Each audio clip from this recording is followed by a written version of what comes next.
लोलो टीवी। रामपुर नामक एक गांव में मल्लू नाम का चोर अपने परिवार के साथ रहता था। जंगल से गुजर रहे लोगों को रोककर उसका लूटने का काम था। चोरी करते समय अगर वह उसके खिलाफ हो जाते थे तो वह उसकी जान लेने से हिचकिचाता नहीं था। इसी बीच एक दिन उसकी पत्नी सरिता मल्लू से कहती है, अभी तक कुछ नहीं मिला है और आप कब जाओगे? आने जाने वालों का टाइम हो गया है। फिर अगर दोपहर हो गई तो फिर कोई नहीं आएगा। तुम्हें गए हुए भी तो 3 दिन हो गए हैं। जाओ और देर मत करो। अरे भाई, जा ही तो रहा हूँ और अभी 3 ही दिन तो हुए हैं और तुम्हें चोरी से क्या मतलब है? और हमें जल्दबाजी नहीं करनी चाहिए। पिछली बार हमारी चोरी के बारे में लोग जान गए थे और पास आने से भी डरने लगे थे। कुछ समय बाद लोग वापस भी आएंगे और घटना को भूल भी जाएंगे। यह सब देखकर ही चोरी करनी पड़ेगी। मैंने तुमसे कितनी बार कहा है मुझे हीरे का हार लेके आना, पर तुम तो अभी तक नहीं लाए हो। पर इस बार जरूर लेके आना। ये मैं थोड़ी ना बनाता हूँ। मुझे ऐसे लोग मिलने चाहिए जो हीरे के हार पहने हुए हो। ठीक है, मैं जा रहा हूँ। फिर कल्लू उस दिन चोरी करने के लिए निकल जाता है। वह रास्ते में एक पेड़ के पीछे जाकर छिप जाता है। मेरी बात ध्यान से सुनिए भीम काका, और इस गांव से जरा ध्यान से जाइएगा। आप बहुत सारे पैसे लेकर जा रहे हो। हमारे इस गांव में बहुत सारी चोरियां होती रहती हैं। ठीक है, बोला ये मेरे लिए कोई नया रास्ता नहीं है। मैं अब तक कितनी बार आया हूँ और कितनी बार गया हूँ। ठीक है, तो मैं चलता हूँ। अरे भीम काका, मेरी बात मान लीजिए। अभी कुछ दिन पहले ही रामनगर गांव के रास्ते में चोरी हो गई थी। भीम काका, बहुत ही सावधानी से जाइएगा। फिर भीम काका वहां से चला जाता है। कल्लू जो समय की प्रतिज्ञा कर रहा था वो समय आ गया था। भीम काका भी अपने जंगल के रास्ते से अपनी यात्रा संपन्न कर रहे थे। भीम को आते हुए देख कल्लू चोर उसे रास्ते में ही रोक लेता है। जो पैसे और गहने तुम्हारे पास है ना, वो मुझे दे दो, वरना तुम्हें अपनी जान गंवानी पड़ेगी। अरे नहीं, मुझे छोड़ दो। मेरे पास ज्यादा पैसे नहीं हैं। बताओ, मेरे जैसे गरीब के पास क्या होगा? और ये बैग में क्या है? ये मुझे दो, मैं इसमें देखना चाहूंगा। इसमें क्या है? इसमें कुछ भी नहीं है। रास्ते के लिए थोड़ा सा खाना लेके जा रहा हूँ। झूठ मत बोलो। मैं उस बैग की बात कर रहा हूँ जो तुमने छुपा के रख रखा है। और मुझे तुम्हारा खाना नहीं चाहिए। मुझे तुम्हारे पैसे चाहिए जो तुमने छुपा के रख रखे हैं। मेरे पास कुछ भी नहीं है भैया। मैंने कहा ना, मुझे जाने दीजिए। तुम इतनी आसानी से नहीं मानोगे। पैसे दे दो वरना। फिर कल्लू ने भीम से वह पैसा का बैग छीन लिया था। झूठ बोल रहे हो तुम। बहुत पैसे हैं इस बैग में तो। और तुमने कहा था मैं गरीब आदमी हूँ। झूठ बोला था, इसलिए मैं तुम्हारे चाकू मार देता हूँ। अरे नहीं, मुझे छोड़ दीजिए। मेरी बेटी की शादी है और मैंने पास के गांव से ही कर्जा लिया है। झूठ क्यों बोल रहे हो? बेटी की शादी की बात कहोगे तो मैं तुम्हें छोड़ दूंगा। चले जाओ यहाँ से, वरना मैं चाकू मार दूंगा। मेरे साथ ये काम नहीं चलेगा। चुपचाप यहाँ से चले जाओ। कल्लू वापिस मुड़ता है और अपने घर की तरफ चला जाता है। क्या कल्लू, तुम आज जंगल में गए थे क्या? लगता है तुम्हें आज बहुत पैसा मिला है। हाँ पिताजी, आज बहुत पैसा मिला है। आज मुझे ऐसा आदमी मिला जिसकी बेटी की शादी थी और उसके पैसे में ले आया। तुम लोगों को क्यों परेशान करते हो और किसी की बेटी की शादी के पैसे तुम चुरा लाए?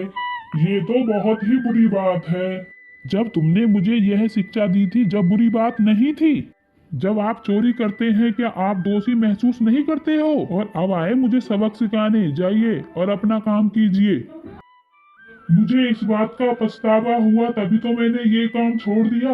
अब मैं यह चाहता हूँ तुम इस पाप वाले काम को छोड़ दो। ये सब बातें सुनने के लिए मेरे पास टाइम नहीं है। मैं जा रहा हूँ। पिता से बात करने के बाद कल्लू अपने घर की तरफ बढ़ जाता है। देखो सरिता, इसमें बहुत सारे पैसे हैं और 1 सप्ताह तक मुझे जाने के लिए मत कहना। वो तो सब ठीक है, पर तुम्हारे पिताजी क्या कह रहे थे? क्या वो तुमसे पैसे मांग रहे थे? अरे नहीं, वो कह रहे थे मैं चोरी करना बंद कर दूं। उनके हिसाब से ये सब पाप है। उन्होंने भी तो अभी छोड़ा है, तब तक उनसे हुआ उन्होंने भी तो किया था। उनकी बात पर ज्यादा ध्यान मत दो। और क्या तुम बच्चों के लिए कुछ लाए हो या खाली हाथ ही चले आए हो? कल्लू वो दिन खुशी से अपने बीवी बच्चों के साथ बिताता है और फिर पहले की तरह फिर अपने काम पर चला जाता है। आज मुझे किसी और रास्ते से जाना पड़ेगा। मैंने सुना है कि उस रास्ते पर सैनिक पहरा दे रहे हैं। सुरेश अपनी बेटी सुजाता को उसी रास्ते से लेकर आ रहा था। जल्दी करो बेटा, अभी 2 घंटा और चलेंगे फिर गांव पहुंच जाएंगे। तुम दोनों नवविवाहित जोड़े हो और कोई घटना होने से पहले घर पहुंच जाना चाहिए। इस जंगल में चोर नहीं है पिताजी। वो बात तो सही है, लेकिन यह वो रास्ता नहीं है। तीनों की बात कल्लू चोर सुन रहा था। लगता है इनकी अभी नई नई शादी हुई है और गहने भी बहुत होंगे इनके पास। अगर मैं इन्हें लूट लूं तो 10 दिन तक आराम ही करूंगा घर पे। कल्लू इतना कहकर आगे के लिए बढ़ जाता है और उन तीनों को जाकर रोक लेता है। चुपचाप से जो भी पैसे और गहने हैं मुझे दे दो, वरना तुम लोग यहाँ से जिंदा नहीं जा पाओगे। देखिए भैया, ये नवविवाहित जोड़े हैं और 2 दिन पहले ही इनकी शादी हुई है। हमारे पास जो पैसे हैं उन्हें ले लीजिए। तुम्हें क्या मैं बेवकूफ नजर आ रहा हूँ? क्या मैं तुम्हें छोटा मोटा चोर नजर आ रहा हूँ? मुझे पैसों के साथ साथ सारे गहने भी चाहिए, वरना तुम्हें पता है इस रास्ते में कितने लोगों ने अपनी जान गंवाई है। अगर तुम्हें अपनी जान बचानी है तो सब चीज यहाँ पर रख दो। देखिए, सारे पैसे और गहने हमने इस बैग में रख दिए हैं और ये ले लीजिए, हमें जाने दीजिए। और ये क्या, मंगलसूत्र और इस हार का क्या? वो कौन देगा? और उसे भी निकाल कर यहाँ पर रख दो। नहीं नहीं, ये हार मैं नहीं दूंगी। ये मेरी माँ की है और ये मेरी माँ की आखिरी निशानी है। मैं इसे नहीं दूंगी। भगवान के लिए इसे मुझसे मत छीनो। भगवान के लिए हम इसे छोड़ देंगे तो हम जैसे लुटेरे क्या भीख मांगेंगे? खुद ही अपने गले से इसे निकाल लो, वरना मैं छीन के निकाल लूंगा। आसानी से समझ नहीं आता है तुम्हें? भैया, इस लड़की की शादी हो चुकी है और गले से मंगलसूत्र उतारना सही नहीं है। लगता है तुम ऐसे नहीं सुधरोगे। तुम्हें अब मैं अपने चाकू से ही समझाऊंगा। कल्लू इतनी देर में ही चाकू निकालता है और सुरेश के पेट में चाकू मार देता है। अब समझ में आया? चुपचाप हार देती हो या और कुछ करना पड़ेगा? डर के मारे वह लोग उसको सारी चीजें उतार के दे देते हैं और कल्लू उस चीज को लेकर घर की तरफ चलने लगता है। जैसे ही वह थोड़ा सा आगे चलता है, उसे एक बुढ़िया मिल जाती है और वह बुढ़िया उस कल्लू की सारी हरकतें देख रही थी। हे कल्लू, आज का दिन तो तेरे लिए बहुत ही अच्छा है। ऐसे और जेवर के साथ हीरे का हार भी तुझे मिल गया। तुम्हें इससे क्या लेना देना? और तुम हो कौन? मैं किसी बुढ़िया से नहीं डरता हूँ। ये बताओ, तुम आने जाने वालों से पैसे और जेवर क्यों चुरा लेते हो? तुम ये सब पाने के लिए तुमने एक इंसान के चाकू मार दिया। मेरी पत्नी और बच्चे खुश रहें इसलिए। तुमने अपनी बीबी और बच्चों के लिए भले इंसान की जान ले ली। हाँ बिल्कुल, मैं जो करता हूँ उनके लिए ही करता हूँ। मेरी बीबी कई दिनों से हीरो का हार मांग रही थी। आज हीरो का हार देखकर उसका चेहरा खिल उठेगा। अच्छा, तो तुम्हें उन्हें खुश करने के लिए इतने पाप करने पड़ते हैं। पाप करने के बाद तुम्हें ही भुगतना पड़ेगा और हर पाप की सजा होती ही है। ये सब बेकार की बातें हैं। पाप और पुण्य कुछ नहीं होता है। आज जो मिला है वो मेरा है और कल किसी और को मिलेगा। पिछले जन्म में मैं भी ऐसा ही सोचती थी और मैं भी बहुत बड़ी डाकू थी। मैं भी पाप से नहीं डरती थी और अब मुझे देखो, मैं किस हालत से गुजर रहा हूँ। मुझे हजारों सालों तक मुक्ति नहीं मिल पाएगी। तुम ये पाप के काम बंद कर दो। मैंने भी ये अनुभव किया है। ये मेरा हर उसका सबूत है। अगर मैं कल से ये काम बंद कर दूं तो मैं अपने बीवी बच्चों को आराम नहीं दे पाऊंगा। लेकिन अपने बीबी बच्चों के लिए तुम ये पाप कर रहे हो। तुम एक काम करो, तुम पहले भी बहुत पाप कर चुके हो। तुम एक काम करो, पैसे और गहने के साथ अपना पाप उन लोगों के साथ बांट कर तो देखो, तब वो तुम्हारे पाप को स्वीकार नहीं करेंगे। मुझे मेरे परिवार से बूझने की जरूरत नहीं है, वो मेरे लिए सब कुछ करेंगे। अगर पाप की स्वीकार करने की बात कर रही हो तो वह जरूर करेंगे। मैं अभी जाकर उनसे पूछता हूँ। कल्लू उस बुढ़िया के कहे अनुसार अपना पाप साझा करने के बारे में अपने घर पूछने जाता है। ये लो, मैं तुम्हारे लिए हीरो का हार लाया हूँ और इसमें पैसे भी हैं। अब मुझे 1 महीना तक चोरी करने की जरूरत नहीं पड़ेगी। बहुत अच्छे, मैं हमेशा से ये हीरो का हार ही चाहती थी। मैं कुछ भी मांगती हूँ, तुम बिना इनकार करे उसे ले आते हो। अरे सरिता, ये सब मैं तुम्हारे लिए ही तो करता हूँ। तुम्हें मेरे लिए अब एक काम करना होगा। मैं तुम्हारे लिए कोई भी काम करने के लिए तैयार हूँ।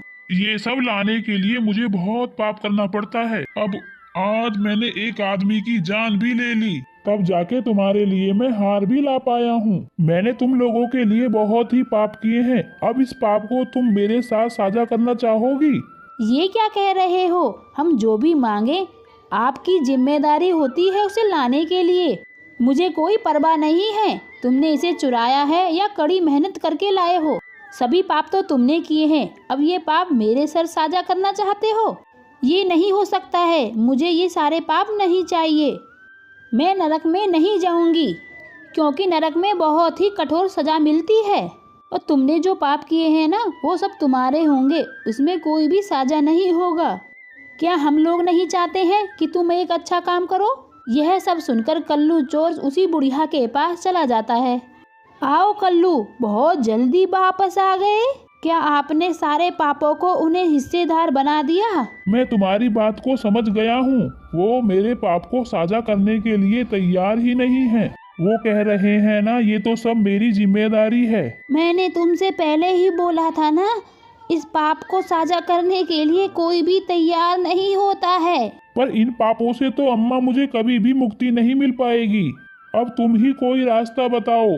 फिर वह औरत एक देवी में बदल जाती है और फिर कल्लू भूत को समझाती है, क्या तुम्हें ये सारे काम छोड़ने पड़ेंगे और जो तुम्हारे पास धन दौलत है उसे अच्छे काम में लगाओ और धीरे धीरे तुम्हारे पाप कम हो जाएंगे। उस दिन के बाद कल्लू को अपनी गलती का एहसास हो गया था और वह एक किसानी का काम करने लग गया था और जो पाप किए थे उसे तो भुगतना होगा और वह अपना शेष जीवन अच्छे कामों में बिताने लगा था।